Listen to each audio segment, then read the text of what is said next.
Well, hey everybody, welcome to this week's episode of the Midweek Rewind.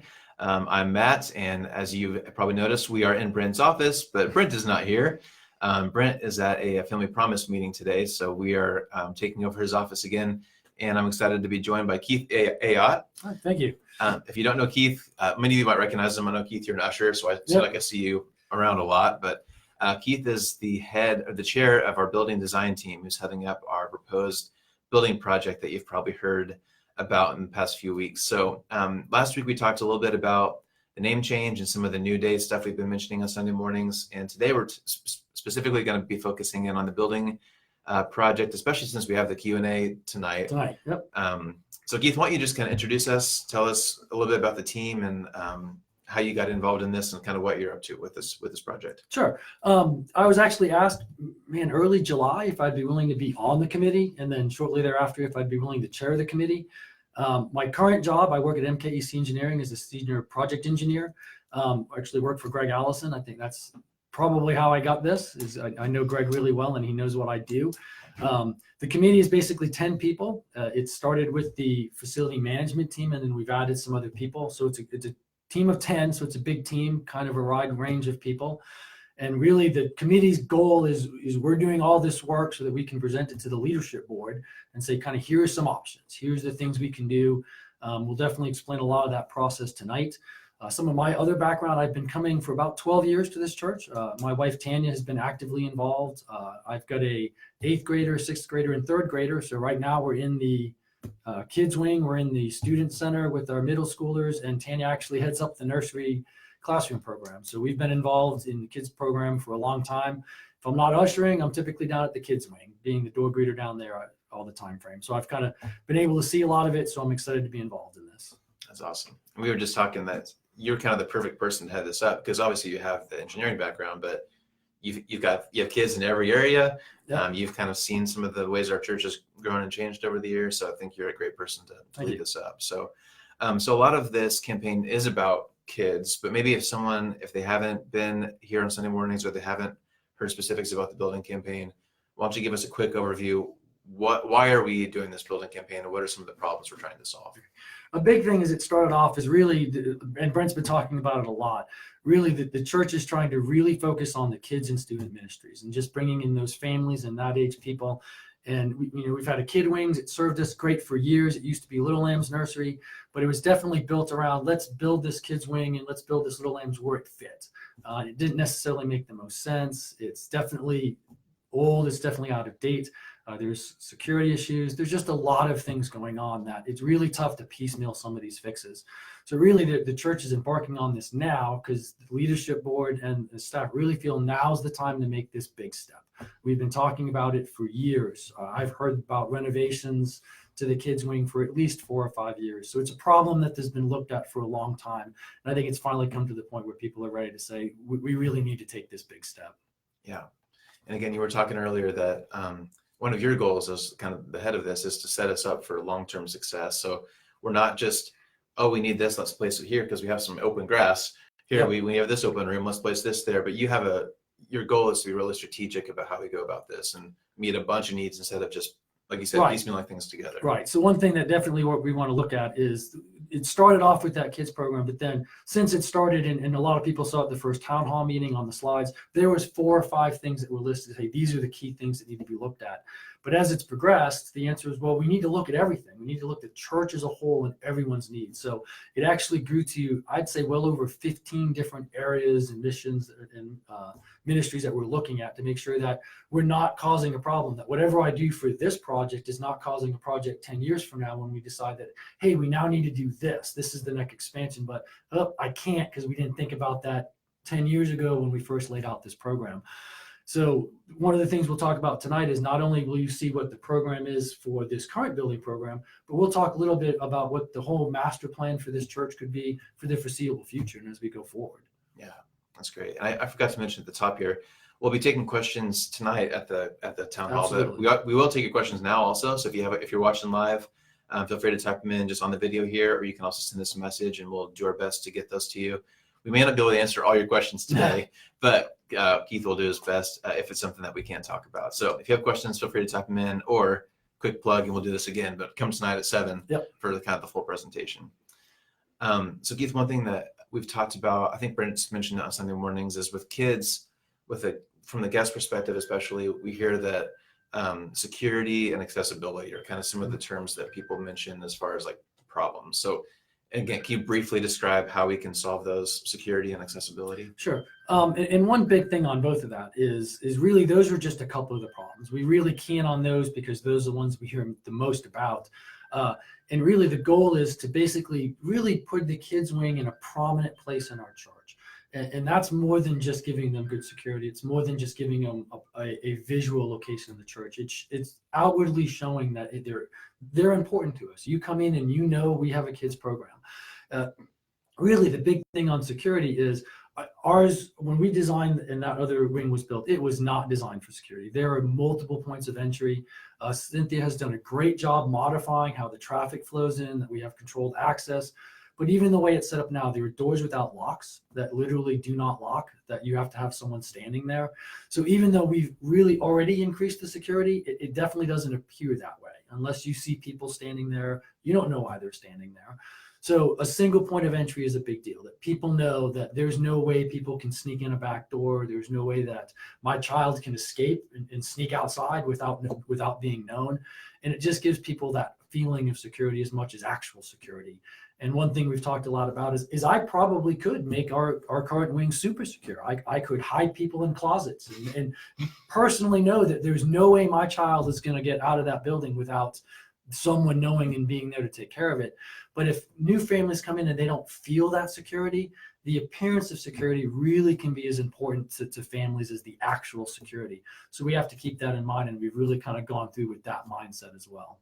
Yeah, that's super important. And like we were talking earlier, some people will say, oh, we could add security cameras or something like that, but that only helps after the fact. Right. Like that might help you catch the bad guy, but the bad guy can still get in. Right. So right. Yeah. And a lot of people nowadays, you see a lot of signs out there, you're monitored by security camera. And all that is they literally went down to Walmart and they bought a sign that said, we have security cameras, and they're not actual security cameras. And then you also mentioned accessibility and stuff. And one thing, and this is where I really want people to come out tonight, because it's really hard to explain this without seeing it. But really what we spent a lot of time as a group and a committee is not only trying to figure out where it can go and what is it supposed to look like, but as a church whole, where should things interact with each other? You know, you want to be able to come in and how close does the kids wing need to be to the kitchen, and how close do the offices need to be to things, so that it's called the bubble diagram, but really it's just a big bunch of bubbles together to say, hey, this is how we actually, if we had a perfect world, things would interact with each other. And based on that, they all kind of came up with the same thing, that we want that kids wing in the center. The student wing needs to be accessible, but we actually kind of want them tucked off to the corner. You don't want the high schooler guys right in the middle of your church. Because they're so loud and so stinky. Yeah, and it also just gives them the ability that they could come into an area and not have to go through the church proper. Hey, you've got your own door. You can come in and you're sealed off for the rest of the church. So there's no security issues with them bringing kids in. So it answers all those questions. So what we've tried to do, and you'll see it tonight, is really we've established what I call a backbone of the church now. It's that current lower lobby. It's a new lobby setup, so that really from the information center all the way up north to where there's new buildings going to be is this central point, and everything branches off that. So once you get to that main social area, you can get to every part of our church that you need to on any given function, and it's right there. It's just so welcoming. Yeah, that's smart, because one thing that we tried to show in the video that we showed last week is that if you don't go down the stairs and turn the corner, like guests or new people wouldn't see over half of our building because they just can't see where things are going. So, and even if you turn the corner, it's 2 long hallways of nothing. And they're dark, and so we have our first question from Mr. Kyle Goings, who's probably right there. So he has a question, which I know you're really passionate about. He says, what are some ideas to make these plans future-proof, so we don't need to expand or change these things all over again 10 years from now? So I know that's something you're really passionate about. Yeah, it is. And we talked about that. And I call it start with the finish. And we've definitely already talked about that a little. And really that goal is, you'll see in that master plan, there's a lot of things that we don't need now, and we're not going to build now, but we may need in the future. And if you build things improperly and you take up the wrong space, you may have room for it and say, look, this is a great spot for it. But there was an old plan floating around that actually had a gym multi-purpose space, but it was like tucked in the middle. So if you didn't build it now and you went through with that plan and then ultimately say, hey, look, we're not going to do that, but I need to do that 10 years from now, you're like, I don't have the space anymore. Right. So you really see it. And that's an important point, that when we show that first plan and that you see it and everyone's eyes goes wide open and says, holy moly, it is. We literally laid out more than $12 million worth of improvements to the church. Wow. But it covers every need that the church will ever have. And it fills up this entire campus site.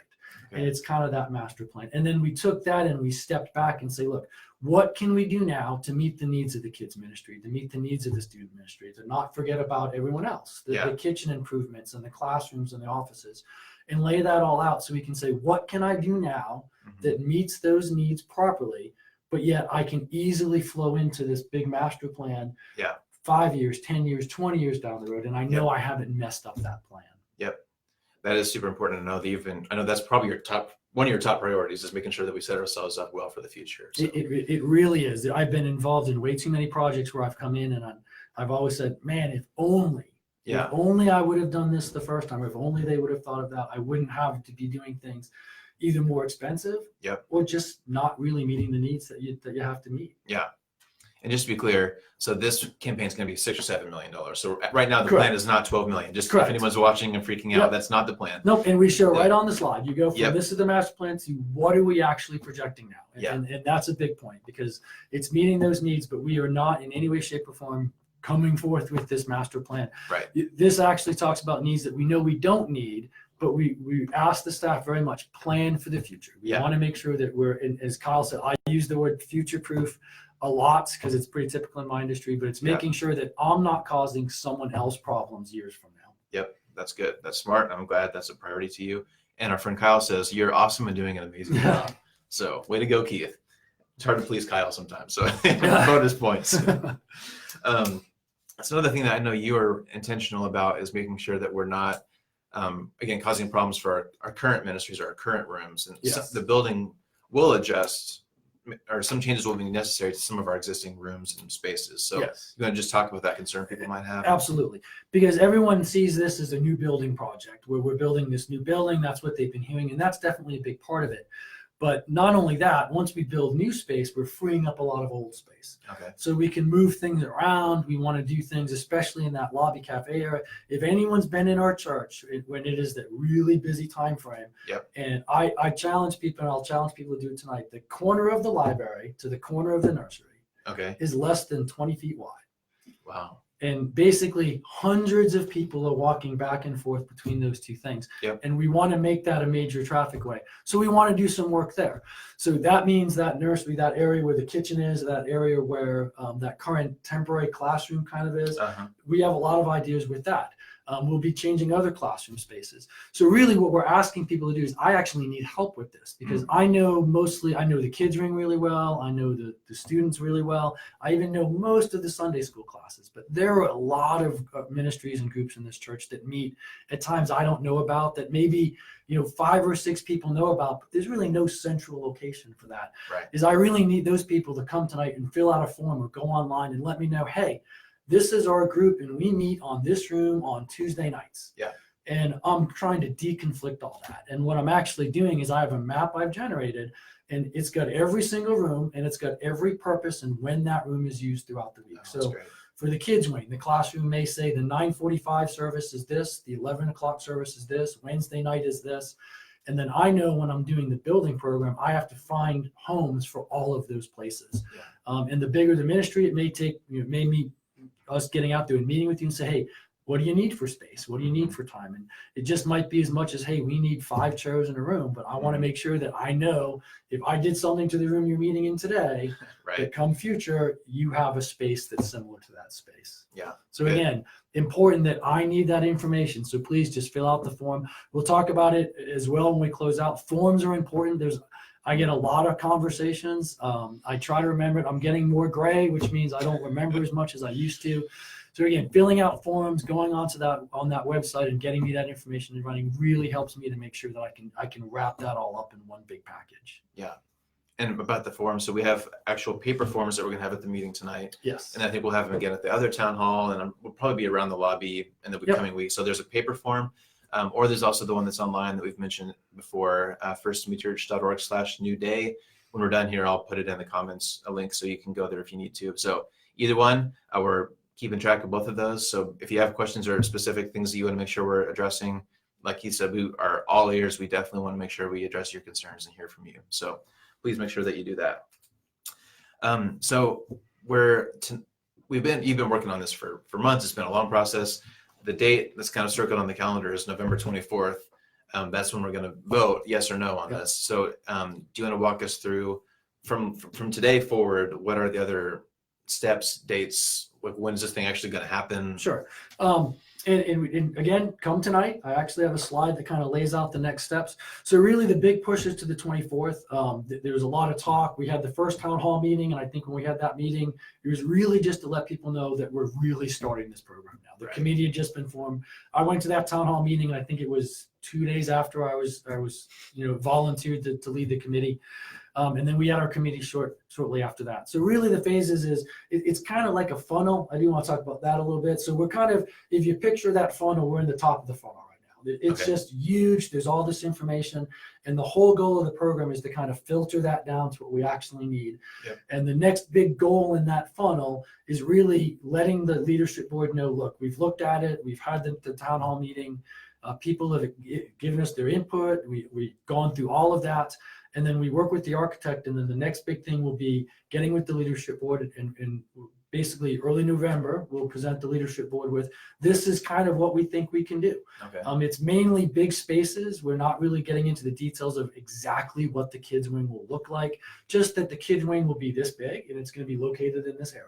Yeah. Okay. That's the stage we're at now.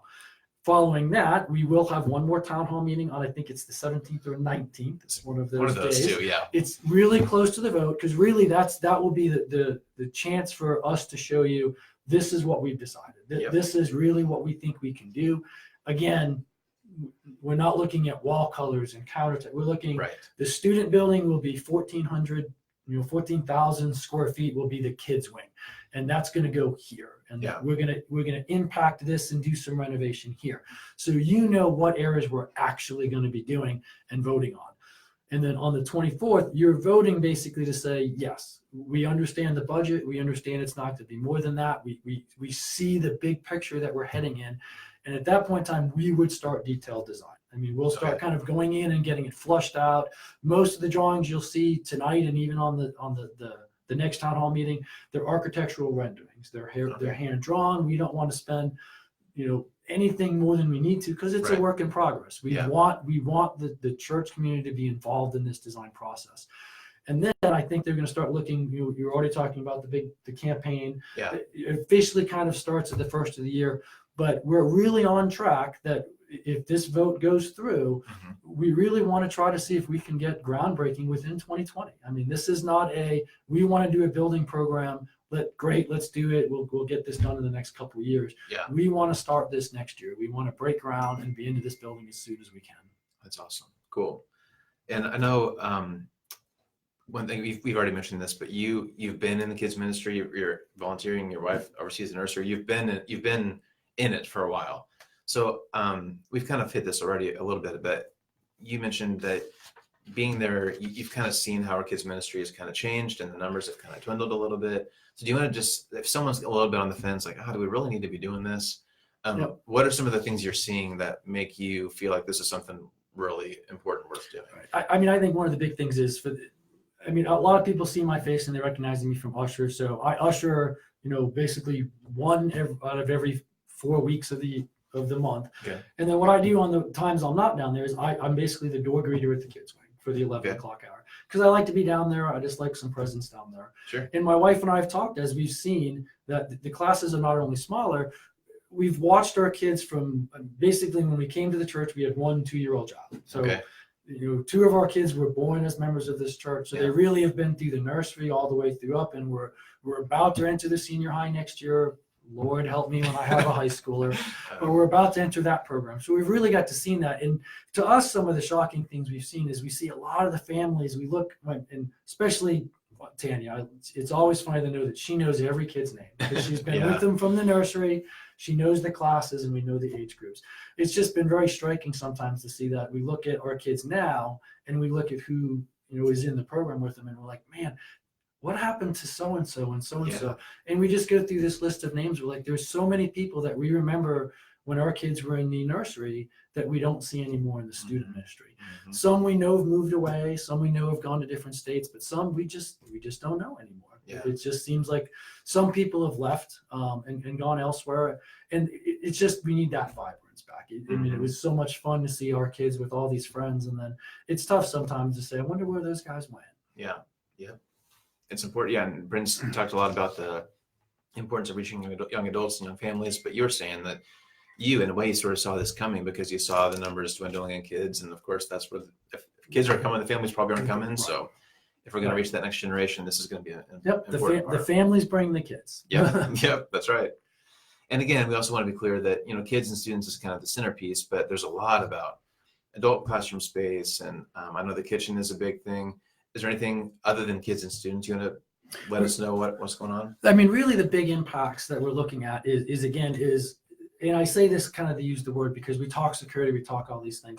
To me, really the big things is I like the word prominent place. Really giving the students and the kids ministry a prominent place is important because you look at the kids wing and they're out there. Is it functional?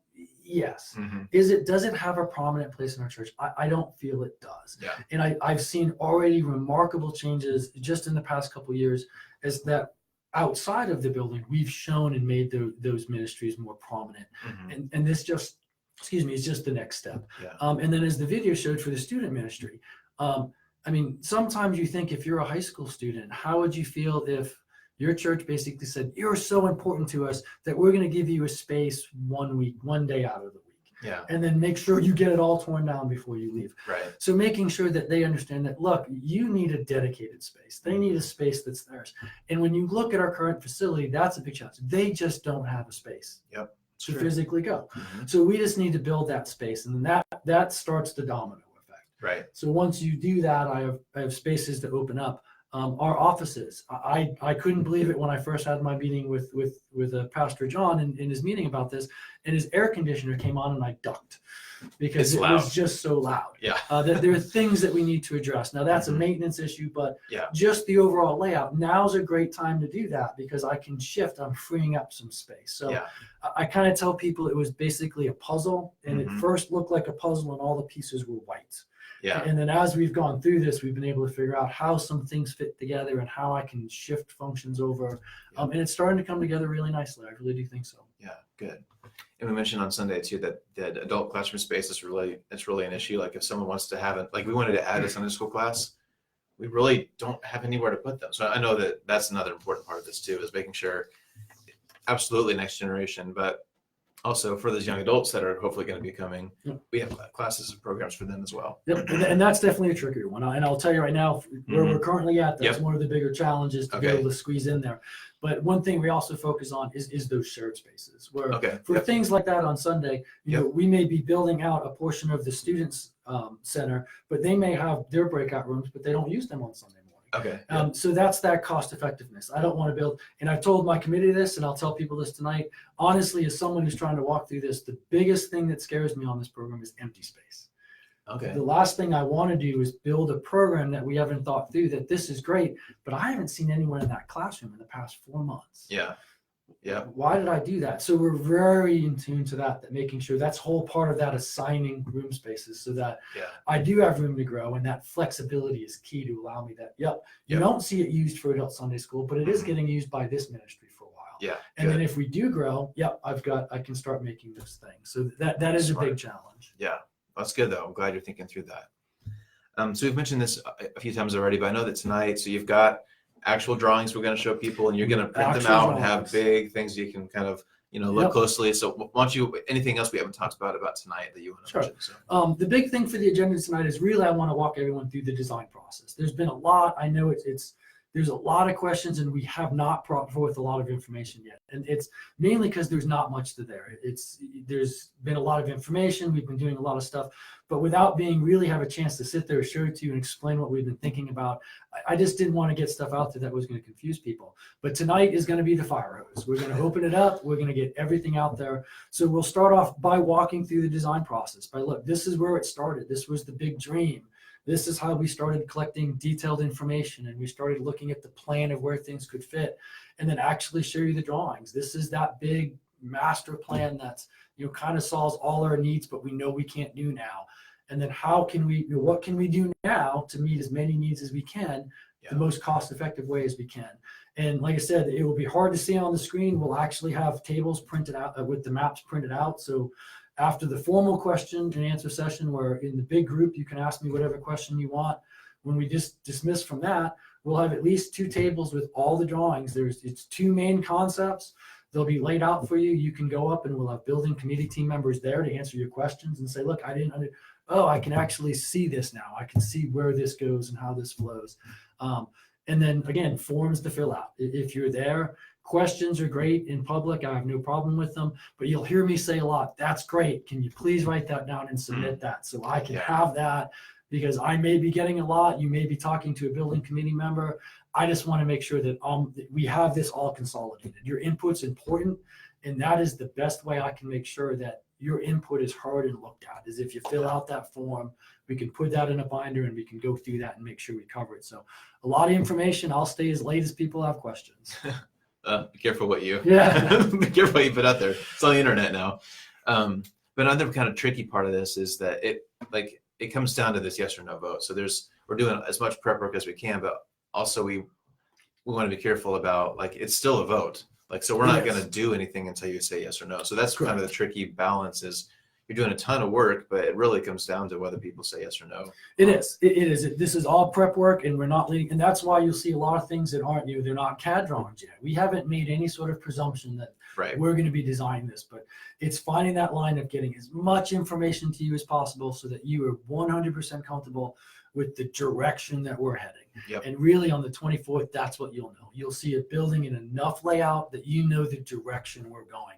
And then once the vote comes in, if it comes in yes, then that tells us, now we need to flush this out and really fine tune it and get those details, because we know this is something people agree with. Yeah. And one thing that's important to me, I know it's important to you too, is that we're doing our absolute best to be as transparent and open and honest about this process.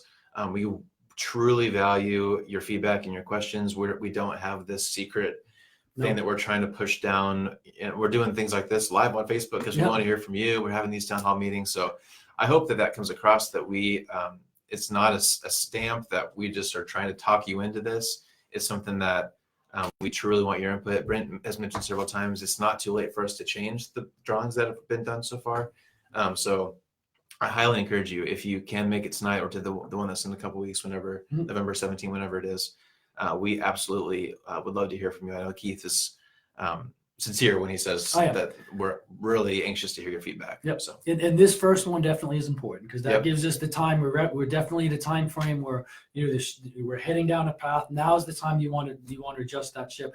And again, we don't want to get hung up in the details. We're just not there yet. You really have to look at this big concept and see that big dream and see that picture that we're trying to paint. And I know that can be hard, so we're trying to make it as visual as we can with the drawing. You'll see a lot of colors in the drawings. We really try to lay it out to make it as easy for people to see that big direction that we're heading. Yeah, awesome, cool. Well, we got a couple more minutes. I don't think any more questions have come in. Anything I'm forgetting, Keith, that we want to make sure we hit on? I really can't think so. I hope they come. Again, just to remind people of the format, there definitely will be me kind of giving you that fire hose of information, and then we'll open it up to questions so that in a public forum, everyone can ask questions at that time frame of myself or the leadership board or staff that's there. And then when I say we're done, that's the time to say, look, the committee team has agreed to stay. They will stand by tables. And to me, it's really important that you can stand over a table and touch it, that this is real. I promise you, after tonight, nothing is being held back. I am showing you everything that I currently have on this project tonight. Yep. That's awesome. Keith, well, I know you have a full-time job and a family. I know you spend so much time on this. So thank you for leading this team. I know it's a ton of work. So thank you. I know you're passionate about, especially this kid's stuff, getting it pushed through. So thank you for all your effort. I know it's a huge job. So thank you. And on behalf of everyone watching, thank you. You're doing a great job. So, all right. Well, I think we're going to start wrapping up here. So again, I encourage you to come tonight, 7 o'clock in the Activity Center. We'll continue to also kind of leak some of this out on Sunday mornings, and we'll have stuff on our website and email. So just kind of stay in the loop, and we'll continue to drop some more details in the coming weeks. But come tonight at 7. We'll do our best to answer your questions and see some of those drawings finally. So thanks again for watching. Thank you, Keith. Really appreciate your time. Hope to see you tonight. Yep, see you Thanks, tonight. everybody.